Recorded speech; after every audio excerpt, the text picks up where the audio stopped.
పిల్లల్ని కనే రోబో అగో రోబోలు పిల్లల్ని కూడా అంటున్నాయట. నిన్న మొన్ననేమో ఏది రన్నింగ్ పోటీలు, తర్వాత హై జంపు, లాంగ్ జంపు, తర్వాత ఇవన్నీ పోటీలు పెట్టారు, ఆటల పోటీలు. ఇప్పుడు పిల్లల్ని కంటాయంట అవి. ఇక అవి పిల్లల్ని కంటే ఇక మనుషులు ఇట్లా మరి లెక్క. 9 నెలల్లో డెలివరీ అంట, సేమ్ మనిషి లెక్కనే. ప్రెగ్నెన్సీ రోబోను తయారు చేసిన చైనా, తయారు చేయనున్నట్టు చైనా 12.96 లక్షలకు ఖర్చు అవుతుందని చెప్పేసి అంచనా వేస్తారట.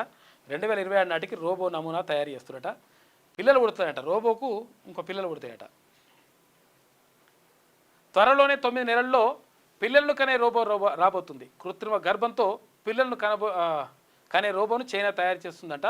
సింగపూర్ ఇక Nanyang varsity scientist doctor Zhang కిఫింగ్ నాయకత్వంలో ప్రెగ్నెన్సీ రోబోను పరిశోధకులు అభివృద్ధి చేస్తున్నారు.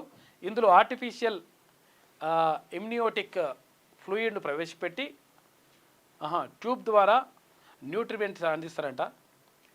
మొత్తం మీద 9 నెలల్లో శిశువు తయారవుతుంది. 2026 నాటికి ఈ రోబో నమూనా తయారు కానుంది. ఇందుకోసం 12.96 లక్షల రూపాయలు ఖర్చు అవుతుందంటే వాళ్ళు అంచనా వేస్తారట.